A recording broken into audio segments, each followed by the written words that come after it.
Leylек районунда Нооруз майрамына жана ден соолук күнүнө карата Ден соолук 2022 аттуу билим берүү кызматкерлеринин спорттук иш-чарасы орун алды. Спорттук иш-чара Сүлүктүү шаардык билим берүү бөлүмү жана билим берүү кызматкерлеринин кесиптик бирлигинин шаардык комитети тарабынан жыл сайын уюштурулуп өткөрүлөт. Биз ошол волейбол түрү боюнча жакшы жетишкендиктерге жетиштик. Мындай иш-чаралар көбүрөөк болуп турса, мугалимдердин ден соолугу үчүн өтө пайдалуу болот деген ойдомун.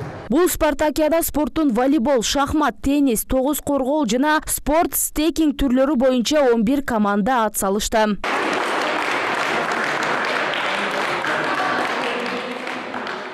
Соревнование финалга чейин жетти.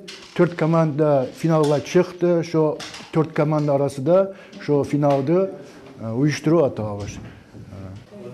Мен ойлойм, өзүмчө биз шу соревнование өткөн үчүн мына областной соревнованияга бул раса бизге пайда берет. Жыйынтыгында жеңишке жеткен командалар тиешелүү дипломдор жана акчалай сыйлыктар менен сыйланышты. Жалпы командалык упай менен спорттук иш-чаранын өткөрмө кубогун билим берүү бөлүмүнүн командасы жеңип алды. Быйылкы жылы ошол спартакиаданын жобосу боюнча спорттун 5 түрү каралды.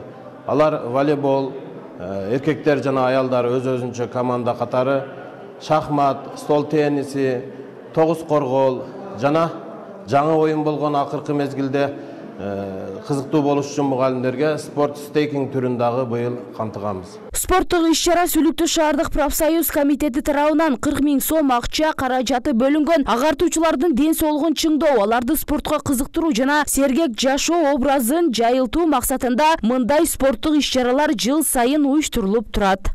Бактыгүл Мираделова, Бакыт Саитов, Алтын бешик жаңылыктары. 5-орунда 4-мектебиз бар экен.